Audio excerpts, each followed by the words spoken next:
Hello, this is Danielle Geppel, Event Coordinator with Trade Press Media Group.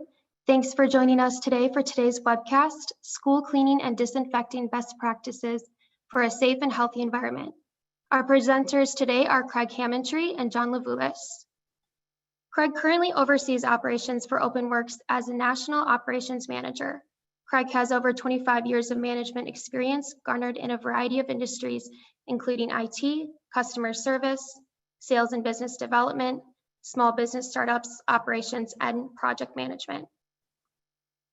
John Levulis has been a waxy chemical specialist supporting the Western U.S. since 2009. Prior to joining Waxy, John worked for Diversity as a district manager.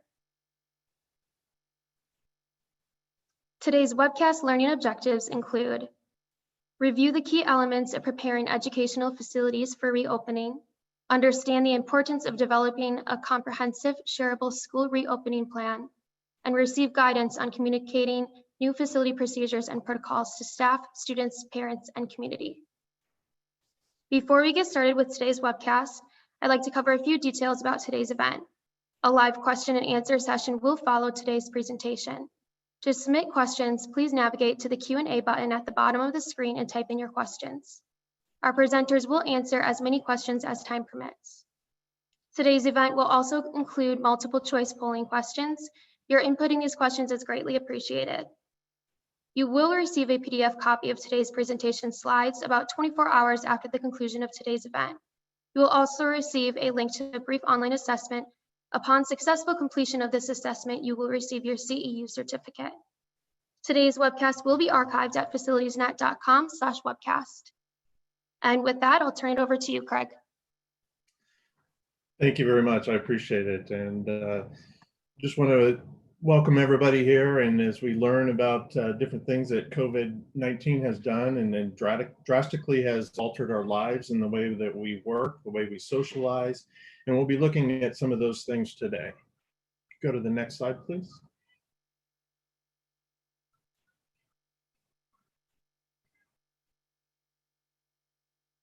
So today's agenda, we'll be looking at different things like CDC recommendations. We'll be looking at what educators have told us, expectations that they're looking for when we're in the schools and what they're expecting. We'll take a brief overview of Openworks and what we've been able to accomplish over this time period with COVID and on our cleaning and disinfectant services. And as we said, we'll answer any questions that you have towards the end. Next slide, please. So as we look at the virus, I want to kind of help set the stage on how cleaning and disinfecting your facility has changed between the coronavirus pandemic. We put together a few facts here that you can see. You know, COVID is transmitted through the air by touching contaminated surfaces. A lot of these surfaces are plastic 1 to 3 days, stainless steel 1 to 3 days, cardboard 24 hours. It is, finding out new things all the time. The CDC is always putting out some different information as they learn more about this virus. And other viruses, not even just the COVID, but if you look at even the flu virus, can live up to surfaces for 48 hours. And that's just not the flu and COVID, that's other viruses as well. We're trying to fight all of this at once, but COVID has really brought our attention to the issues that we have when it comes to disinfecting, especially in a school setting with all of the children. Next slide, please. So CDC recommendations for protection, to combat the control, the spread of COVID, the Center of Disease Control has listed 6 recommendations, which all of us are kind of familiar with. We've been kind of working on washing our hands, but putting out there that 20 seconds with soap and water, avoid contact, close contact, stay the 6 feet away, cover the mouth and nose with a mask. If you're by yourself, make sure that you're not coughing into your hands, coughing into your sleeve. Cleaning and disinfectant daily is something that needs to be occurring a lot more now than before. But like I said, with the virus of the flu and others, it's always nice to make sure that we're taking care of the kids, we're taking care of our faculty, and also monitoring your health daily. We want to make sure that, if you're feeling sick, make sure that you're staying at home. It's important to make sure you're taking your temperature if you're not feeling well, if you feel something coming on, because the different symptoms within COVID have ranged from, runny nose to, ventilators. I mean, there's a wide gamut of ways that people feel sick when it comes to this. But today we'll be focusing on how we prepare your school to be properly cleaned and disinfected to meet the CDC and EPA guidelines by looking at some of the best practices and recommendations from the industry experts. So for our first polling question, we kind of want to find out from you is what areas of your school are you focusing your cleaning and disinfection efforts on?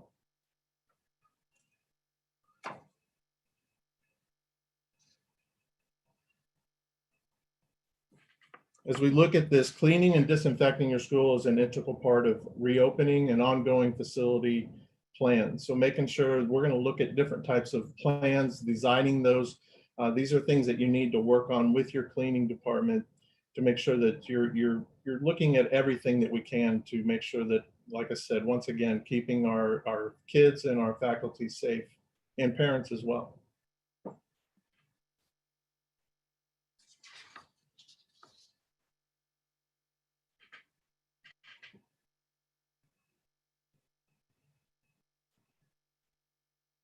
Okay, good. Door handles, handrails, drinking fountains, yeah.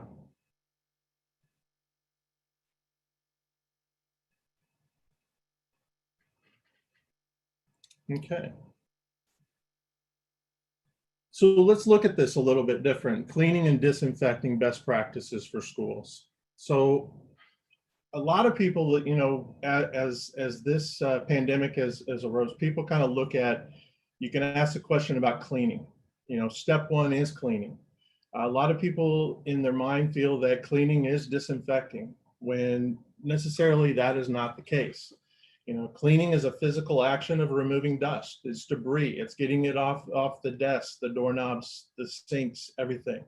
Disinfecting means you're applying a disinfectant product, chemical that can kill at least 99.99% of the bacteria and viruses on the surfaces. Surfaces usually need to remain wet longer. There's a dwell time, anywhere from 1 to 10 minutes, and each one of your products that you use will tell you what the dwell time is on the label.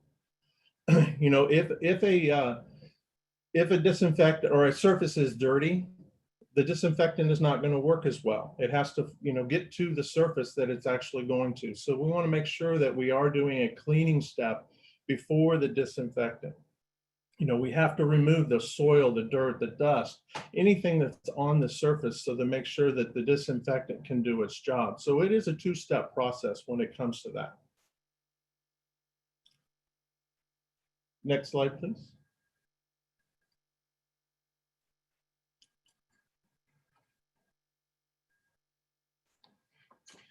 So recently we did I think it was back in August, we did a survey of 200 educators to understand what areas of their schools they are most concerned about protecting, and to better understand how they plan to maintain a safe and healthy environment for the teachers, staff, and parents as they come through the building. As you might imagine, nearly every area of school of that educator feel that some prone germs are required regular cleaning and disinfecting.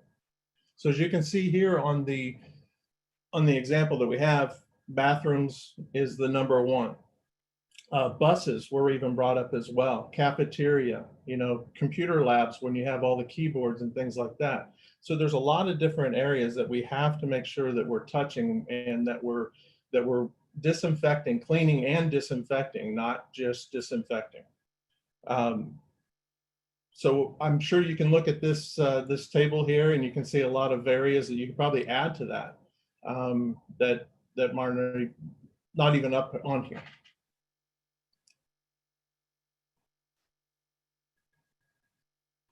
So next slide, please. So as we look at a cleaning service, there is a lot of different variety out there that you can look at. There's mom and pops out there that just started. There are people out there that are just they grab a bottle and a rag and they go to town and they have a cleaning company. But it takes a lot of time and effort to put in behind the people that you're using for a reputable cleaning company. It is so important right now. It has always been, but especially right now with COVID-19, the flu virus coming up as well. But you want to look at a cleaning professional company that has a reputation, the one that has been around a while, one that has defined cleaning and disinfectant procedures. It is so important that there's steps that have to be taken and have to be done right.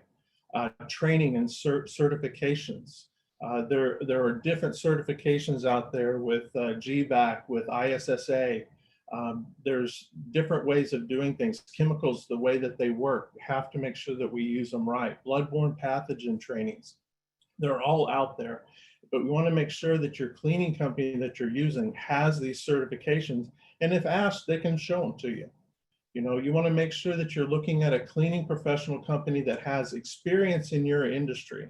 You know, we cleaning companies do everything from office buildings to medical to schools to you name it, anything that needs to be cleaned. But we want to make sure that the people that are cleaning the schools have experience. They've done this before. They know exactly when they walk in, what needs to be done, how it needs to be done, and if it's not being done correctly, in the change. A communication between you and your cleaning company is so important, because if you're not happy, then you want to make sure you relay that to them, that the communication is open.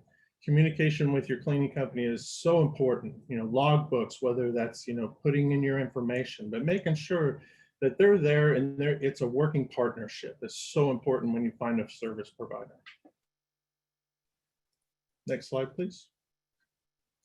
So as we look at the school calendar, there's different things that we have to determine. The annual school facility clean and disinfectant plan. Believe it or not, this is something that needs to be done on probably a quarterly basis, because we have different things happening, you know, throughout the year.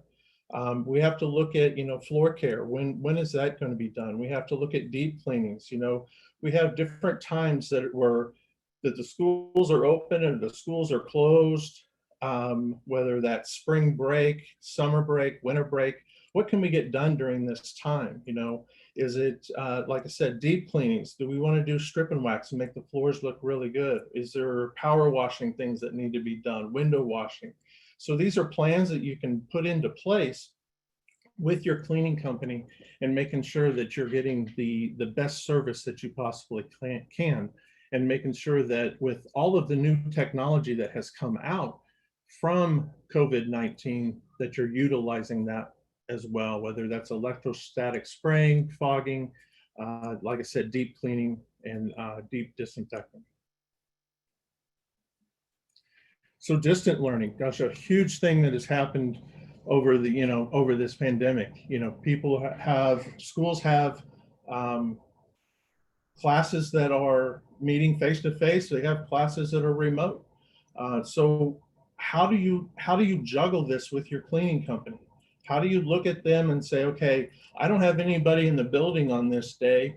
You know, we need to move it to this day. We need to move from 3 days a week to 5 days a week because we only have, we're having more kids come back in, or we have to go from 5 to 3 because we're reducing the amount of people that are coming into the school.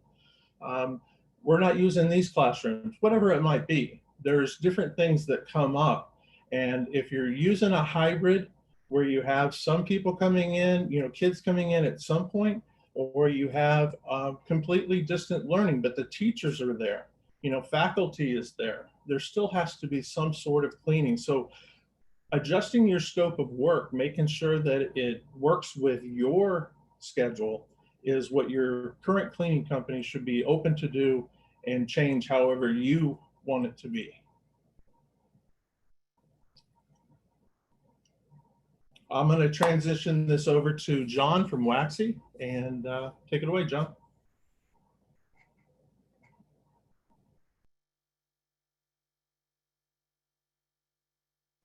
There we go, off mute. High touch areas, let's just dive right into it and get into the next slide. As you can see here, there are a lot of surfaces that we need to think about, and the information right there does tell us a lot. When polls were taken, I think it was 90% of the polls said door handles, 81% drinking fountains, 80% desks. What we're really finding out is that we're getting a better idea and an understanding and better job of educating on what is considered a high touch surface. But with that said, let's just go on to the next slide and we'll go through the different areas. So here are typical classrooms. You have things like door handles and doorknobs. Those are a little bit interesting when you really want to think about it, because a door knob is more round. A door handle is just that, it's a handle. Oftentimes we clean and disinfect the front of the handle that faces the room, not the back of the handle, where we actually grip it and touch it. Light switches, telephones, computer keyboards, which are really heavily soiled areas, desks, tables, and chairs. What we don't think enough about are those hidden surfaces. Just like that doorknob or that door handle, we don't think about the underside of the desk. And if we're talking about chairs that we have to slide in, we usually grab underneath the chair to hold it while we slide in. We don't think about that underside. So that's really important too. Bookshelves, pencil sharpeners, waste receptacles, it goes on and on. And what we really should be thinking about is we step into a room, whatever the room is, and we stand there. And years ago, I was trained to do this. Stand at the room at the entrance, look around the room clockwise, left to right, and check, do a survey of all of the touch points.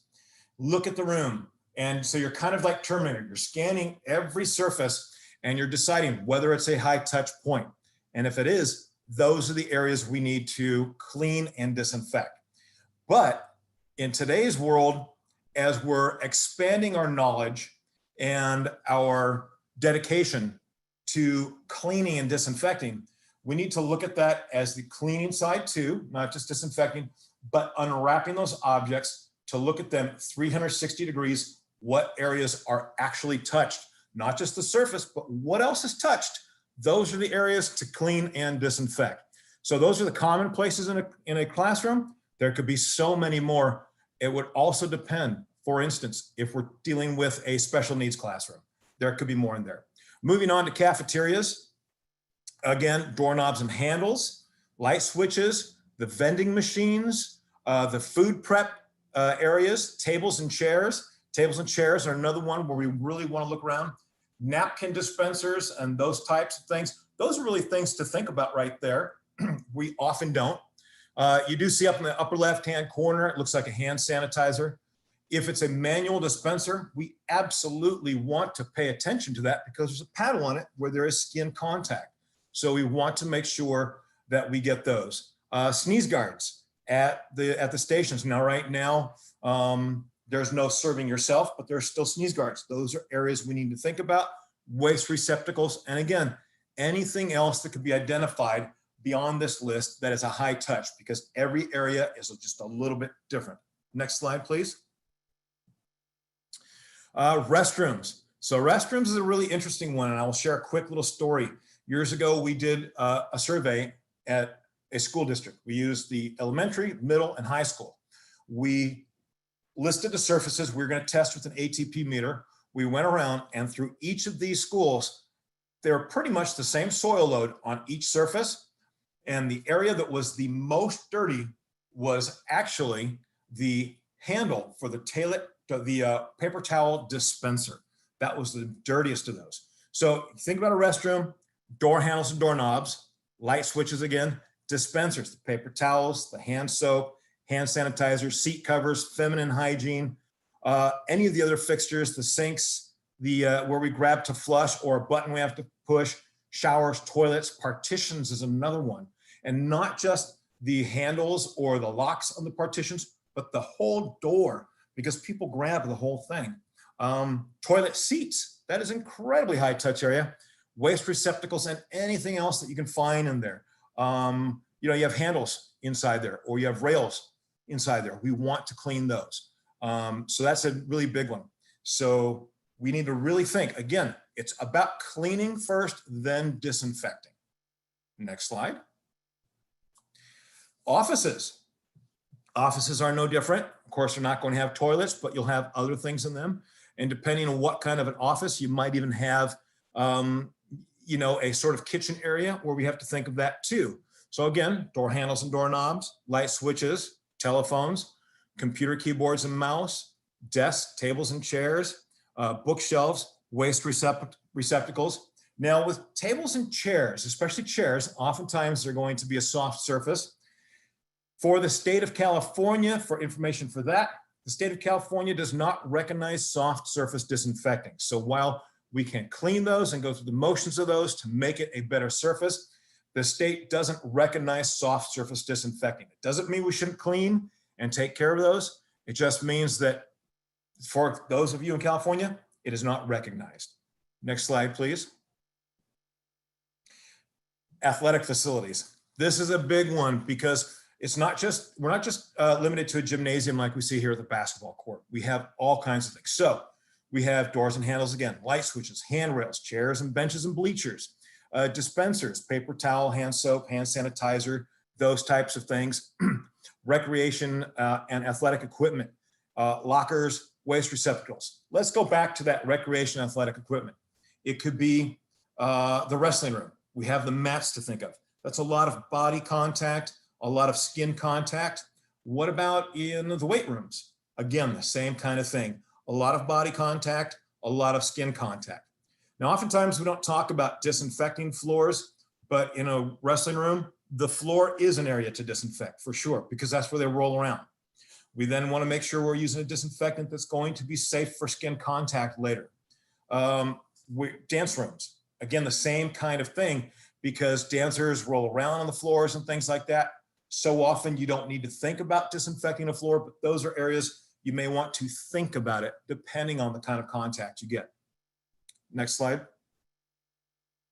We're off to polling.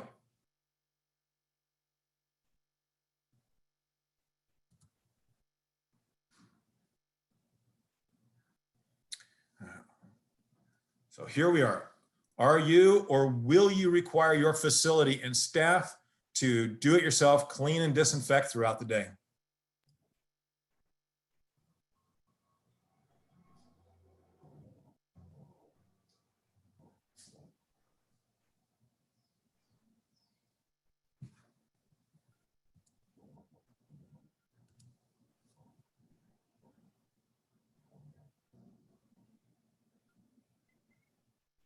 And we have a 63% on, or 93% on that as a yes. That's interesting information. That's very good to know. And that just means that anybody who's expected to do that would have to be properly trained on cleaning and disinfecting. Products and resources. Let's move on. Okay, I think we have more popping up on the right, don't we? There we go. So do-it-yourself cleaning and disinfecting to where we were talking about there. Types of supplies needed. We definitely want personal protective equipment. We want to make sure we have good cleaners and or disinfectant cleaners. And that just kind of goes back to what we were just talking about, training. There's something we talk about a lot at WACSU, product equipment procedure. And you see it all wrapped up right here. So 77% wearing personal protective equipment and gear. Personal protective equipment is just hugely, hugely important. That is for us to protect us. That is also for us to not spread germs. The mask is for us to not spread germs, but so are the gloves. The gloves protect us from coming in contact with them. And if we do it properly, they help us from spreading those germs. Something I want to touch on with that is a lot of places we've gone to do a lot of trainings this year. We've asked the question, and who changes their gloves out while cleaning a restroom? Not many do. We want to change that focus to actually change your gloves out when cleaning a restroom. And a time to do that would be, for instance, you go into your restroom, you do your quick survey with your eyes, you start work top to bottom. When you're at that point of having to refill the toilet paper, the toilet seat covers, the feminine hygiene, soaps and those things, that's when you want to change your gloves, because your gloves have just been touching all of those infected, or what we would assume infected surfaces. We're not going to want to take dirt and germs and move those onto toilet paper, feminine hygiene, and those types of things. That's a good time to change our gloves. By doing that, we're also slowing the spread and migration of these things that could be harmful to people, possible pathogens, onto surfaces that they will come in contact with. So that's a really good thing to understand, is to change out your gloves periodically throughout the day. Hand sanitizer and soap, huge. Washing your hands, sanitizing your hands is hugely important to protect yourself and to slow the spread of any type of germ and pathogen. Next slide. And this one I think is Dave.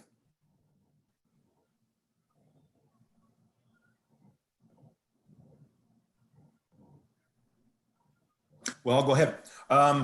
So what's really important is that in this, we want to make sure that we're using disinfectants that are approved on the N list, the EPA N list. And the N list has been a growing list all year long of disinfectants approved to be used as should be effective or are in fact effective against the COVID-19. What we mean by that is that in the beginning, there were no disinfectants that were proven effective against it. The EPA had to test them, and it took a while. It takes a while to do that.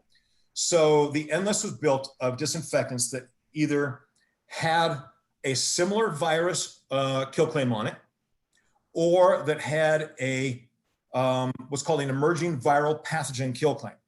And if it had either of those, it would be put onto the N list.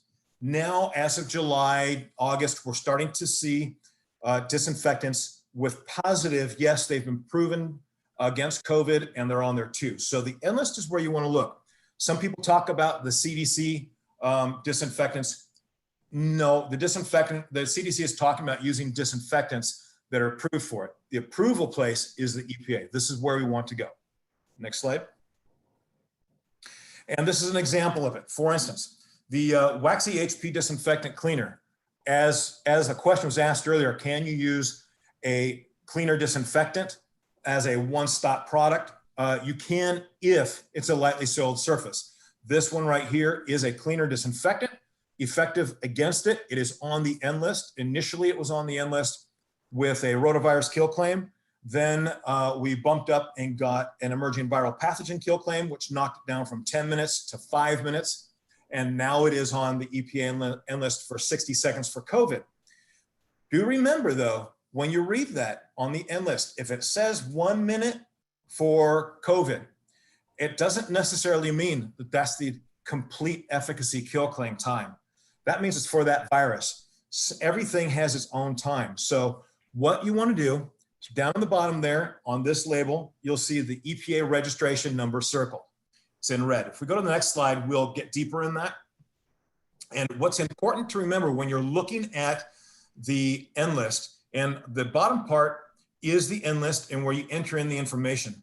Oftentimes people will tell me, I entered in your registration number and it's not coming up. All you want to do is enter in the 2 first sets of digits. In this case, it's the 45745-11. That is the EPA registration number. The 45745 is the company's registration who makes that disinfectant. The -11 is that particular formula. That's all they care about. They're not going to list all the sub-registrations like the 14994, which is Waxies. So you'll enter in the 45745-11, and it will give you the information down there. Hydrogen peroxide, company, mid-lab, rotavirus, norovirus, rhinovirus.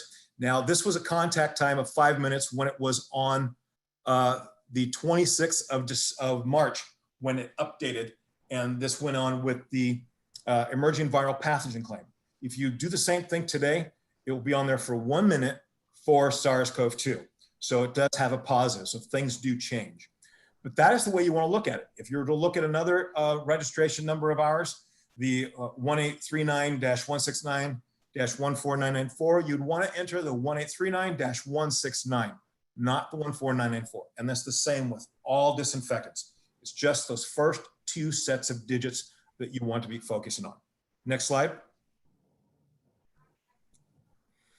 And with that said, it's really simple.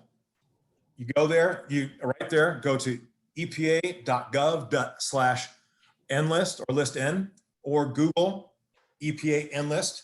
You'll get in there, and then you'll just you can do searches, or you type in the registration number as you see it up there. Again, this time it's 5813-50.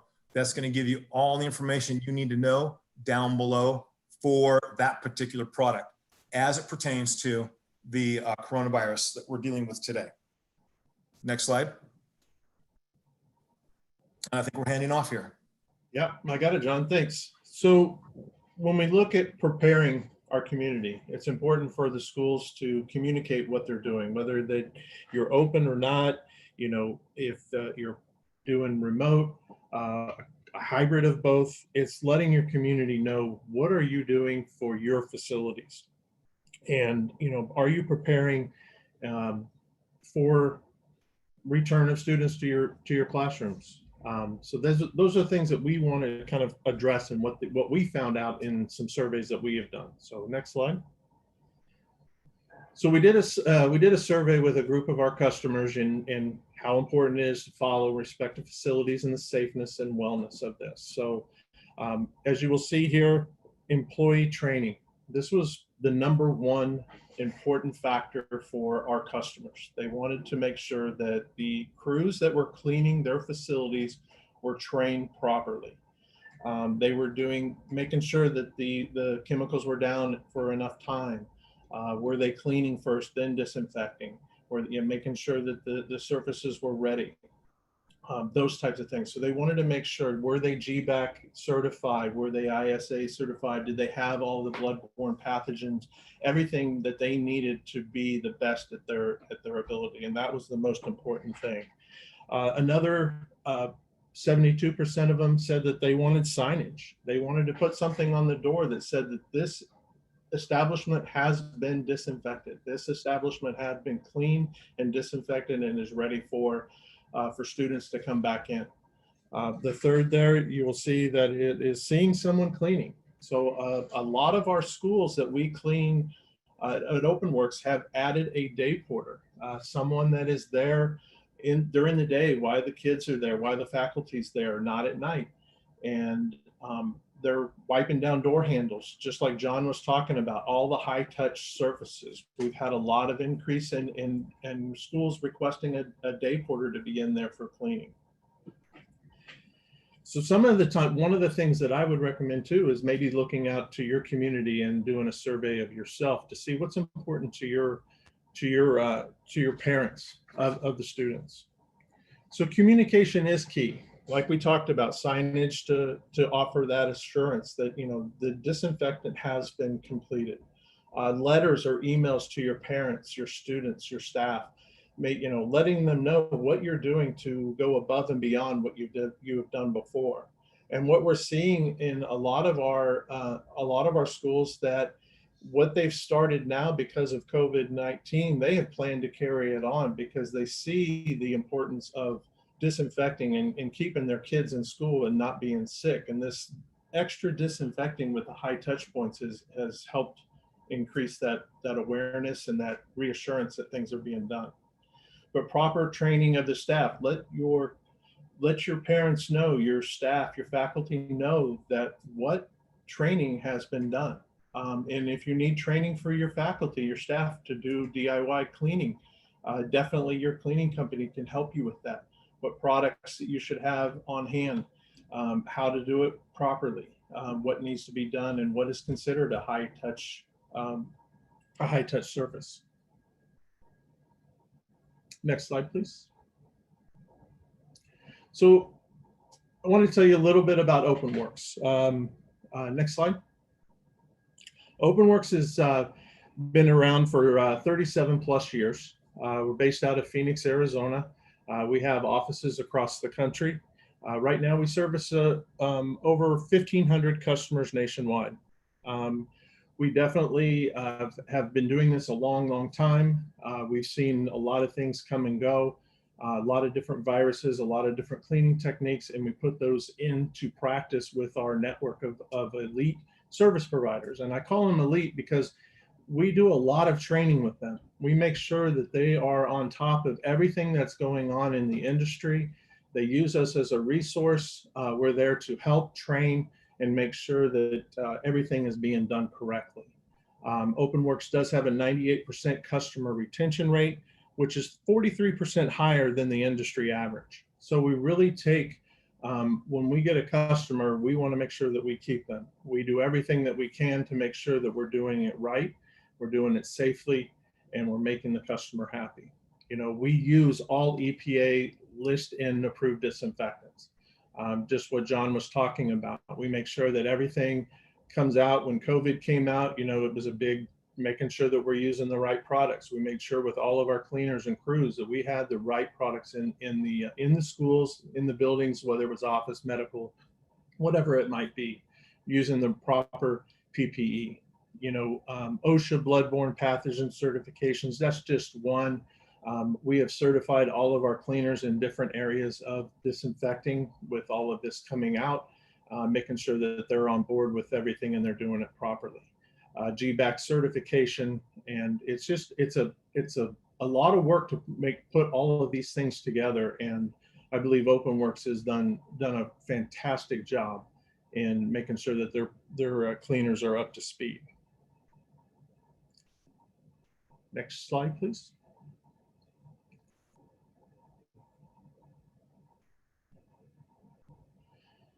So as we look at what have we done? What has Openworks done that's different than what we were doing before because of COVID? We did put together a program. It's called Total Works Complete Cleaning and Disinfection System.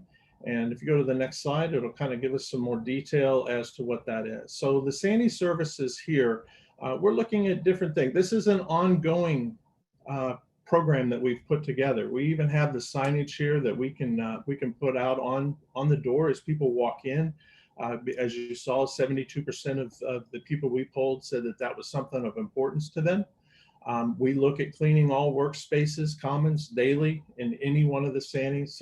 You'll see some of the differences in what you choose. What we look at this here is do you want it every day, 3 days a week, 4 days a week, 5 days, 7 days a week, whatever that might be. But we add these different services that you can talk to one of your Openworks as you reach out to them if you're interested. The next thing that we have that we put together is InfectaGuard and InfectaGuard Plus. So what this is a one-time cleaning that we have put together for maybe a COVID outbreak, maybe a flu outbreak that has happened. But this is what we have put together to make sure we go in, we clean all the services, we do electrostatic, we make sure that the 6-step process for decontamination we follow the GBAC for that. Deep clean service to address and confirm biohazard or COVID-19 case. We make sure that is taken care of. So we do a complete clean of your facility if there is an outbreak of any kind. Just want to make sure that there is nothing left there so that for the schools, everyone can feel safe about coming back in. So some of the key takeaways that we talked about today, cleaning and disinfecting, the differences between that, the training that goes behind that, high touch services, John talked about that, where we looked at doorknobs, light switches, desktops, anything people touch a lot of. It's so important to make sure that we clean those. Products and resources that you have. There are a lot of products out there. Waxy has a great website to look out there. They have a bunch of different products that you can use. But one of the most important thing is communicate. People want to feel safe right now. And a lot of people don't. We're seeing some more outbreaks that are coming out in different areas, more so in others, or more states than others. But we want to make sure we're communicating. We want to let everybody know what we're doing. It's so important to do that. Next slide. So, you sat through this presentation, but there are other resources out there. I mean, everyone has been hearing about the CDC. They've been kind of the one speaking the most about how this is transmitted, what you can do, how you can combat this virus and other viruses, but also the EPA, the World Health Organization, ISSA is another great training tools. They have a lot of good training out there on ISSA. OSHA, very important, making sure that we stand up those standards. So there's a lot of resources out there for you to go look at. If your cleaning crew that you currently use does not have the information, you can go get the information yourself. So now I'd like to turn it over for any questions and answers that we can do. Thank you, Craig. I will go through the list here and let you guys know what we've got. Here's a great question. Craig, can you tell us a little bit about what electrostatic sprayer equipment Openworks is using? Yeah, so there's different ones out there. There's different manufacturers, but the premise of this, and John, correct me on anything or add anywhere you want to on this, but electrostatic spraying is it almost looks like a super squirter gun that you see, your kids playing with.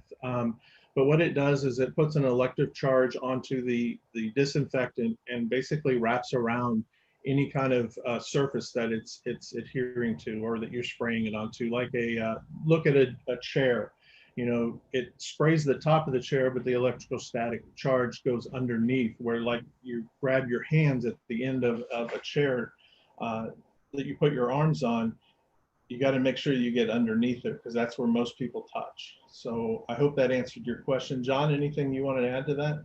Yeah, actually, let me get a little technical and geeky on this if you can. Okay. So an electrostatic sprayer, they come in handheld, backpack, or put, casters and roll it with you. They'll be plugged into a grounded outlet or battery operated. And what they do is they literally give an electrostatic charge, a little negative charge to the particles that are in there. And what that means is because everything around us is basically neutral or slightly positive, it's like magnets. When you take the two magnets and they pull together, that's what's happening with this spray that we're putting out there. It wants to gravitate to something within its magnetic reach and cling to it. And what that allows it to do is wrap around objects as long as it's within that magnetic reach. If they're used properly, it will do its job fantastically. And if you were not to charge it, if someone have an on-off for the electrostatic charging, in that case, if you turn it off, it's just a great applicator, but the magic happens when it wraps around for a couple of reasons. One, keyboards. Who wants to take a trigger sprayer and just squirt like crazy on keyboards? You don't want to, it's electronics. With this, you lay a fine mist, very fine mist, that clings to the keyboards. Unless I were to hold that electrostatic sprayer right above the keyboards and just go at it without moving it, then I'm making it heavy. But just a fine mist across, clings to the surface, vertical or horizontal. There you go. Excellent. Thank you both so much. I think this is probably a question that you both can answer, so I'll throw it to Craig first. This is an issue that we've had come up periodically. Craig, during the first wave of COVID-19, there was a definite supply chain issue with PPE, chemical disinfectants, et cetera. Now that we're further along in the pandemic process and cases are rising, are we anticipating any repeat occurrences of supply chain issues? As far as John will probably know more because he does distribute, but as far as I have seen so far, there hasn't been a shortage because we've had some, like Chicago is an area that I cover. They're having a lot of outbreaks there currently, and I have not seen any shortage. But John, you might have a better understanding of that. Yeah, I will. So when it all started, China, which supplies so much of the world, was already shut down for Chinese New Year. Then you got the virus and they're shut down for a couple of months. And so it put the world at a complete halt. and scramble. Where do we get these things that aren't on a boat coming from China like they're supposed to be? There's that part of it. Then there's the uptick in demand that went through the roof. And so now there was in fact a supply issue and raw material issue. That also made disinfectants, quaternary disinfectants. There's a key raw material that's coming from China. That caused a problem. We're not there right now. And unless we have a really, really bad wave coming up here in the fall, winter, I don't anticipate anything being too bad. But also a lot of companies have started doing their own production here because of that. And it takes about a year to get that up and going. So they're pretty close to starting to flip that switch to opening their facilities for production here for a lot of those things like gloves and liners and wipes and things like that. When it comes to disinfectants, there is a key raw material ingredient that comes from China that did put the world at a real peril trying to find enough quat out there for us. But what there is not a shortage of is hydrogen peroxide. Hydrogen peroxide is made up of hydrogen and oxygen. It's basically water with one more oxygen molecule added to it. So that's everywhere, and that's not a problem. So I really have been all year long focusing people on hydrogen peroxide disinfectants. Great, thank you. Along the same lines, when we're talking about electrostatic sprayers, are the chemicals that are used in the sprayer approved by the EPA or CDC? So we always want to use an EPA. Let's get CDC removed from that. They're not part of the equation. All they say is use an EPA approved chemical. So let's just look at the N list. And really, here's one of those areas where it's a tough one. Quats are not the healthiest. They were better than bleach. They were better than phenolics, but they're not the healthiest disinfectants. And with that said, we really don't want to put those into a fine atom and spray them everywhere because they do cause respiratory issues. I would lean towards something that creates a safe chlorine solution. So there are chlorine products out there that are not bleach. Bleach is not a stable chlorine. There are others out there that create a hypochlorous acid solution. Our bodies create hypochlorous acid to help us defend our bodies from germs. So that's a good one to use, or peroxides are good ones to use. But they still have to be on the EPA list to be effective against this virus. Great, thank you. Craig, I think this is one that is up your alley. Does Openworks make the school administrators empty and dispose of personal items in lockers before disinfecting, or is that something that the professional cleaning team will do? Yeah, if it's personal items, we really don't want to touch anything that's personal. I mean, obviously to move everything out of there is important to get a good disinfectant, especially like in a locker. But anything personal, we ask that the owner of the property remove it. Great, thank you. John, you touched on this a bit earlier, so this might be one you can provide a little more insight on. Are there equipment or products that can actually disinfect carpets and office chair upholstery, soft surfaces? So soft surface disinfecting in most states is recognized. The product has to have on the EPA master label, which what that means is when a product is submitted to the EPA from a company to be tested, they tell the EPA how they want it to be tested. Because for every test done, for every virus, for every germ, for every fungus, for every mildew that they test, and for every way of use, they have to pay a lot of money. So it has to be on that master label that the EPA sends back to that company. And then in some of them, if you look at the master label, it might say effective for carpet and upholstery, and it tells you how to use it, but there'll be an asterisk at the bottom that says not for the state of California. So some states, like California, I think is the only one right now, do not recognize soft surface disinfecting. So you can go through the motions, you can say you've used it, a disinfectant on it, you can say you've sanitized it, But what you can't claim is that you disinfected it with a registered disinfectant for a soft surface. Great, thank you. John, this might also be good for you. Any concerns about the amount of chemicals being used universally for cleaning and disinfecting?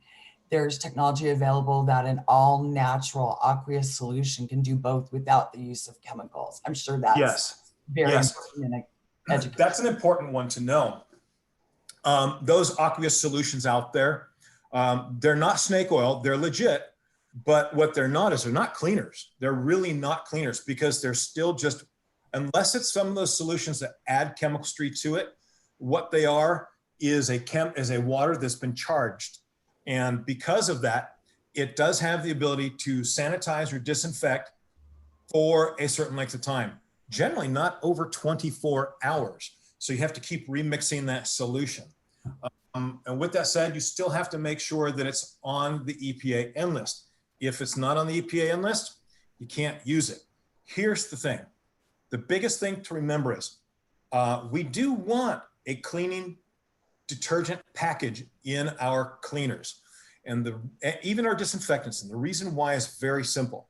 There's a thing called surface tension in water. That doesn't change in any of these aqueous solutions unless they add a chemical to it. And what that means is water doesn't have the ability to flow. This gets into the geek chemistry, but basically water pulls together. If you look at it in outer space, it forms a ball and it pulls to the center being its center of gravity, a magnetic pull inwards. And if you just put water, if you were just to try this, take some filtered water, pour it onto a cardboard box, it won't soak right into the cardboard. It will sit on top of it and it will form a dome. That's because of that surface tension. That gives you a problem when cleaning. Surface tension doesn't allow your chemical to run, so you need surfactants. Surfactants are called surface active agents, and what they do is they make water wetter by allowing it to flow. There's also a second use to surfactants. They are positive and negatively charged at one and the other. And the other end, what it does is it actually pulls and attracts soils and grimes and lifts them and suspends them into your water. So surfactants do two things for us that you won't find in a pure aqueous solution. And then there are chelating agents. They also perform a very important role too to aid the surfactants. So I will always argue that using something with a safe chemistry is better when we're talking about cleaning and disinfecting in one time. Wonderful, thank you. Craig, has there been any discussion or review or recommendation about disinfecting mechanical ductwork or any process or product that is more appropriate for this application? Yeah, that has been discussed, and there was some research I was looking at just not too long ago about air quality and air purification, things like that, the UV lights, things like that that you can do. I'm not 100% on that because it is something that has been just brought up recently. But John, I don't know if you've heard anything. I know you're kind of in the know on those types of things. So UV is very effective, but it's kind of like this. It's like a suntan. You don't get tan where the sun don't shine, and where that light don't shine, it don't disinfect. So basically, if you're trying to do a surface and some of the touch surface isn't being hit by the light, then it's not disinfecting it. So it's not like it bounces all around the room. It doesn't fog the room and fill the room. It has to hit the surface for that length of time as described by them for it to be effective. So I'm not the biggest fan of UV. I recognize its safety. I recognize its usefulness, but it's a pretty time-consuming and expensive solution. Yeah, I've seen it where it's been entered into the HVAC systems where it processes and goes, the air's passed through that, like through the A coil, things like that, you know, and as it hits that, it's disinfecting, it's killing any germs, viruses, things like that. As far as using it to go around the room, but as far as air quality, I have seen it used in that. I actually use it in my house here, and you wouldn't be able to know, but it, you know, the claims are just some extra for communicating to your faculty, your staff, your parents, things like that, are things that you're taking in consideration. But we can definitely get some more information for you if you like on that air quality. I know that there was a big study on that where I was looking at it was in Seattle, Washington, and I can definitely get some more information if needed. Thank you. Back to our discussion about soft surfaces. What about using infrared with soft surfaces? That's going to go right back to the state. If it is recognized and it's approved by the EPA, then you're good to go. But again, the state of California, they recognize nothing. And they have their reasons that are sound. It makes sense to me, but that's just what it is. So anything that is a registered disinfectant in that state approved for that use, you're okay. Awesome. Yeah, one of the things I forgot to mention too is that, you know, when we looked at our resources, those are, you know, national resources. You definitely have to look at your state recommendations and what the health administrator there is saying that needs to happen. So every state is different. So just make sure that you're checking that as well. Fantastic. I think we have addressed the bulk of our questions this afternoon, depending on your time zone. So with that, I will hand it back. Thank you all for your participation, for joining us today, and I'll hand it back over to Trade Press to wrap things up. Thanks for that great information, Craig and John. Just a reminder, attendees will receive a PDF copy of today's presentation slides about 24 hours after the conclusion of today's event, along with a link to a CEU assessment. Today's webcast was recorded and can be reviewed at facilitiesnet.com/webcast. Thanks everyone for attending, and enjoy the rest of your day.